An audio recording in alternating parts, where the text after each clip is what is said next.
Hello students, welcome all of you. कैसे हो आप सभी।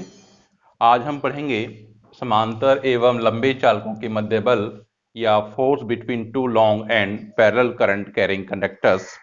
और आज की क्लास में हम ये जानेंगे कि स्टैंडर्ड 1 एम्पियर को हम कैसे परिभाषित करेंगे या स्टैंडर्ड 1 एम्पियर इन दो चालकों के मध्य कितना बल आरोपित करती है।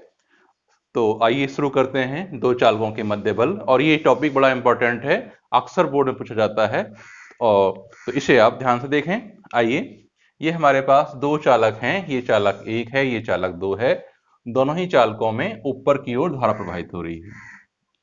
चालक 1 में करंट का जो परिमाण है, धारा का जो परिमाण है वो I1 एम्पियर है, और चालक 2 में धारा का परिमाण I2 एम्पियर है। और हम ये जान चुके हैं कि जब किसी चालक में धारा प्रवाहित होती है तो वो अपने चारों ओर क्षेत्र, चुंबकीय क्षेत्र उत्पन्न करता है। तो यहाँ पर चालक एक का अपना चुंबकीय क्षेत्र होगा और यहाँ पर चालक दो का अपना चुंबकीय क्षेत्र होगा। तो देखिए, अब देखते हैं हम कैसे चालक एक चालक दो पर बल आरोपित करता है और चालक दो चालक एक पर कैसे बल आरोपित करता है। तो हम पहले बात करते हैं कंडक्टर 1 की। तो कंडक्टर 1 में करंट कितनी फ्लो हो रही है, I1 फ्लो हो रही है। तो इसका चुंबकीय क्षेत्र चारों तरफ होगा। और जैसे ही ये चालक 2 चालक 1 के चुंबकीय क्षेत्र में आएगा तो इसमें करंट फ्लो हो रही है I2, तो ये एक बल का अनुभव करेगा। ठीक है, बिल्कुल उसी तरीके से चालक 2 के चुंबकीय क्षेत्र में चालक एक आएगा और इसमें भी धारा प्रवाहित हो रही है, तो ये भी बल का अनुभव करेगा, क्योंकि हम जानते हैं कि जब कोई करंट कैरिंग कंडक्टर चुंबकीय क्षेत्र में रखा होता है तो उस पर बल लगता है। ठीक है, लास्ट क्लास में पढ़ा था हमने, वीडियो देख लेना पीछे है ना। तो आइए, तो यहां पर देखें कि जो चालक एक है, पहले निकालते हैं हम उसका चुंबकीय क्षेत्र कितना है। तो हम राइट हैंड पाम रूल को यूज करेंगे और देखेंगे कि चुंबकीय क्षेत्र की यहां पर दिशा कितनी है। तो चालक एक में जो धारा है वो ऊपर की ओर प्रवाहित हो रही है, तो मैंने अंगूठे को ऊपर की तरफ कर दिया और चालक दो की तरफ उंगलियों को कर दिया। तो जो इस हथेली का तल है वो कहां गया, लंबवत अंदर की ओर। तो जो चालक दो है वहां पर जो चालक एक का चुंबकीय क्षेत्र है जिसे हमने B1 कहा है, इसकी दिशा क्या होगी, लंबवत अंदर की ओर होगी। ठीक है, ऐसे ही हम ये देखेंगे कि चालक दो का चालक एक पर जो चुंबकीय क्षेत्र है जिसे हम B2 कह रहे हैं, इसकी दिशा क्या होगी। तो जो B2 है वो चालक दो का चुंबकीय क्षेत्र है और जो B1 है वो चालक एक का चुंबकीय क्षेत्र है। तो देखिए यहां पर चालक दो में जो धारा है वो ऊपर की प्रवाहित हो रही है। हम राइट हैंड पाम रूल का या दाएं हाथ की हथेली के नियम का प्रयोग कर रहे हैं। तो ये जो करंट है इस पर हमने अंगूठा कर दिया और चालक एक की तरफ हमने उंगलियों को कर दिया या हथेली को कर दिया। तो जो हथेली का तल है नॉर्मल जो मार्कर प्रदर्शित कर रहा है वो कहां आएगा, बाहर की तरफ। तो जो चालक एक है वो चुंबकीय क्षेत्र B2 में रखा हुआ है जिसकी दिशा लंबवत बाहर की ओर है और दोनों ही चालकों में धारा प्रवाहित हो रही है। तो दोनों ही चालक जो है बल का अनुभव करेंगे। तो पहले हम निकालते हैं कि जो चालक दो है, चालक दो पर चालक एक के कारण कितना बल लगेगा। क्लियर, आइए। तो चालक एक के कारण चालक दो पर बल, ये चालक एक है, ठीक है, और ये चालक दो है। अब चूंकि कोई भी कंडक्टर अपने चुंबकीय क्षेत्र के कारण अपने ऊपर कभी बल नहीं लगाता, उस पर बल तभी लगेगा जब वो दूसरे के चुंबकीय क्षेत्र में आएगा। तो जो चालक दो है वो किसी चुंबकीय क्षेत्र में है, वो चालक एक के चुंबकीय क्षेत्र में है, तो उस पर निकालेंगे हम बल। तो F2 मान लिया हमने कि चालक एक जो चालक दो पर बल लगा रहा है वो कितना है, F2 है। तो ये हो गया B1 I2 इंटू L। ठीक है, अब यहां पर B1 क्या है, B1 है चालक एक का चुंबकीय क्षेत्र और इसमें धारा कितनी प्रवाहित हो रही है, I2। तो हमने पढ़ा था F इक्वल टू BIL। ठीक है, तो B1 वो चुंबकीय क्षेत्र होगा जिसमें चालक रखा है। तो चालक दो किस चुंबकीय क्षेत्र में रखा हुआ है, B1 में, तो इसलिए क्या हो गया है B1। चालक दो में करंट कितनी प्रवाहित हो रही है, I2 और हमने मान लिया इस चालक की लेंथ कितनी है, L। तो ये हो गया force F2 equal to B1 I2 L। बात समझ में आ गई होगी, नहीं आई होगी तो आप कमेंट कर देना, मैं कमेंट के माध्यम से और क्लियर कर दूंगा। अब निकालेंगे हम चालक दो की प्रत्येक अंक लंबाई पर बल। तो क्या करना है हमें, ये जो लेंथ का जो यहाँ पर टर्म है इसको हम F2 के नीचे ले जाएंगे तो जाएगा F dash equal to F2 upon L। ये हो गया चालक 2 की एकांक लंबाई पर बल, या पर यूनिट मीटर पर या पर यूनिट लेंथ पर बल कितना होगा। तो कितना हुआ F dash equal to F2 by L, और यहां से हम F2 की वैल्यू को लेंगे, ये है F dash equal to F2 by L, और यहां पर हम F2 की वैल्यू पुट करेंगे। F2 कितना है यहाँ पर B1I2L, तो B1I2L, यहां से ये L से कैंसिल आउट हो जाएगा। तो हमारे पास जो F डैश मिला, जो चालक 2 पर चालक 1 के कारण बल है, वो कितना हुआ B1I2। बात समझ आई। अब ये B1 जो चुंबकीय क्षेत्र है किसका है, ये चालक 1 का है, और हम जान चुके हैं कि B की वैल्यू कितनी होती है mu naught I upon 2 pi R। तो हम चालक 1 का चुंबकीय क्षेत्र है, B1 क्या है, चालक 1 का चुंबकीय क्षेत्र, तो चालक 1 में कितनी धारा प्रवाहित हो रही है I1।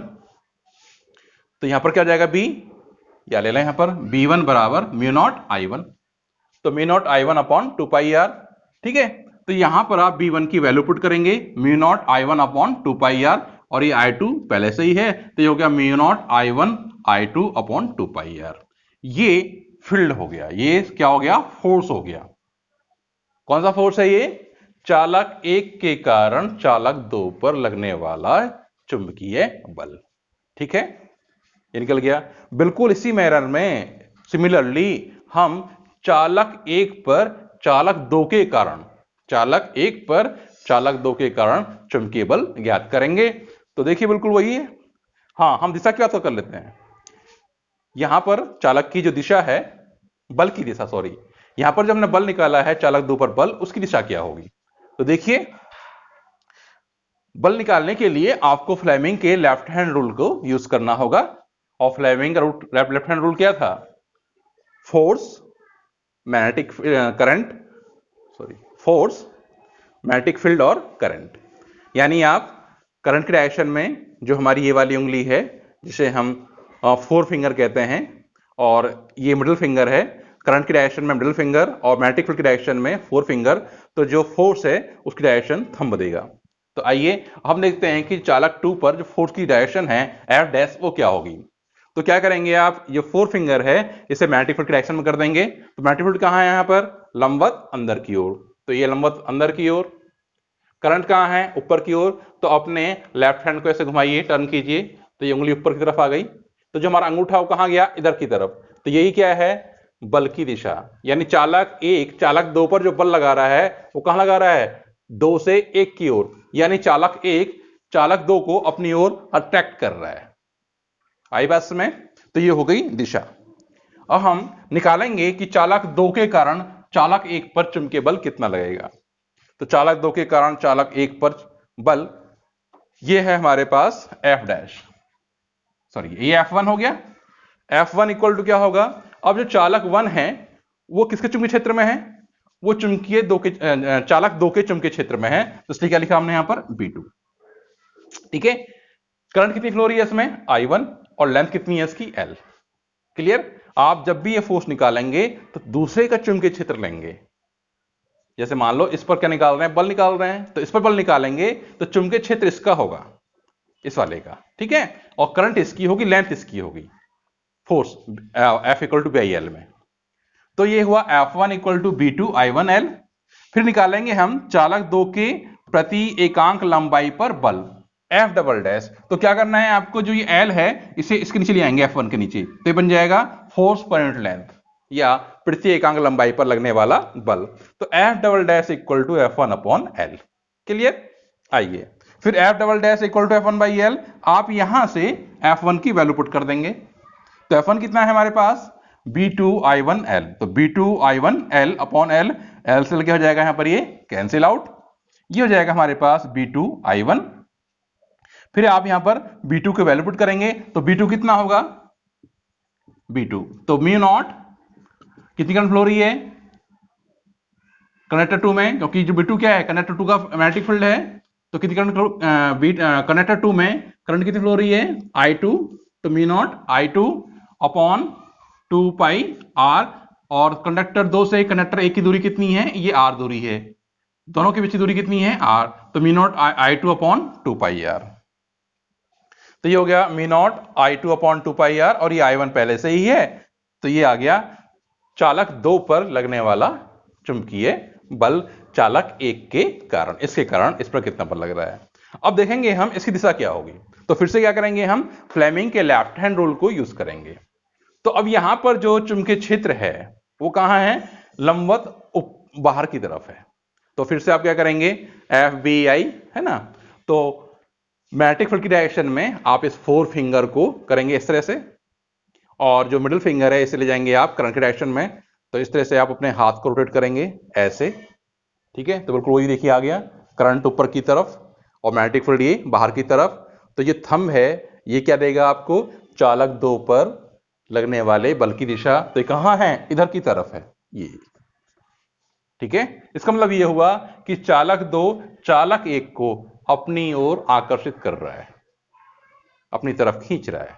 तो हमने देखा कि जब दोनों चालकों में करंट समान दिशा में प्रवाहित होती है, ऊपर हो या दोनों में ही नीचे हो, तो वो दोनों चालक एक दूसरे को आकर्षित करते हैं।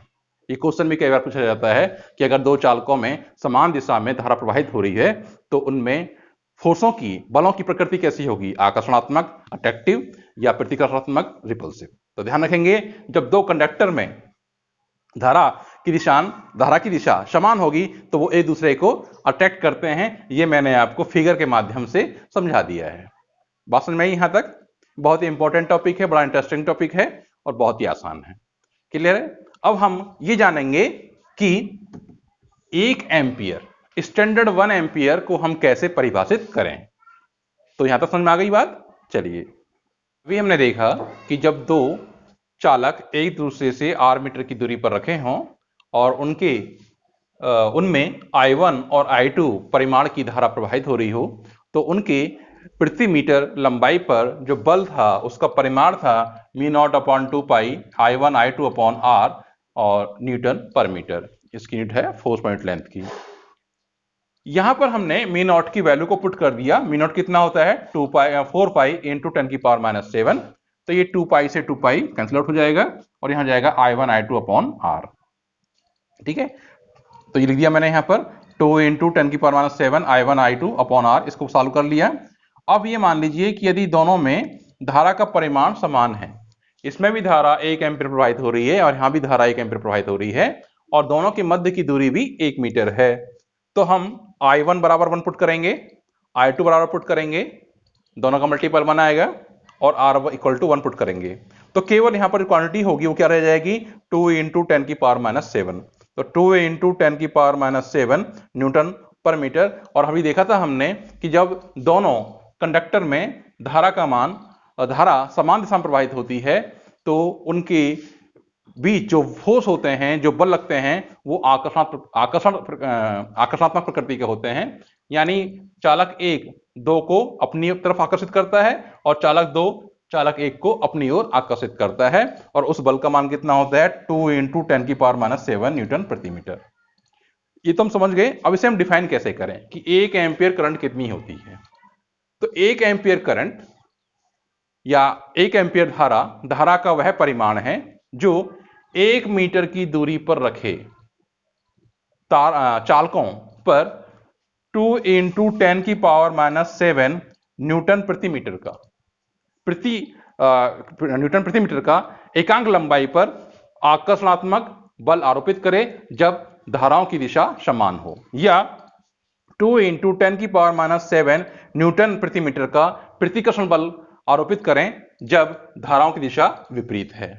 बात समझ में आई?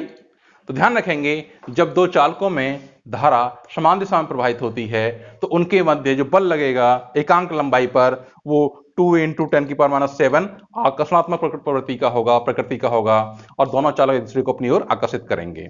और अगर मान लीजिए किसी दोनों चालकों में धारा की दिशा विपरीत हो गई, यानी एक में ऊपर की तरफ और एक में नीचे की तरफ, तो रिजल्ट जो है ये चेंज हो जाएंगे। ठीक है, और उस केस में जो बल होगा वो क्या हो जाएगा, प्रतिकर्षणात्मक। ये फोर्स इधर हो जाएगा और ये फोर्स इधर हो जाएगा। क्लियर? तो फिर से देख लें 1 एम्पियर की डेफिनेशन, ये बहुत आती है एग्जाम में। तो यहां से देखें आप, 1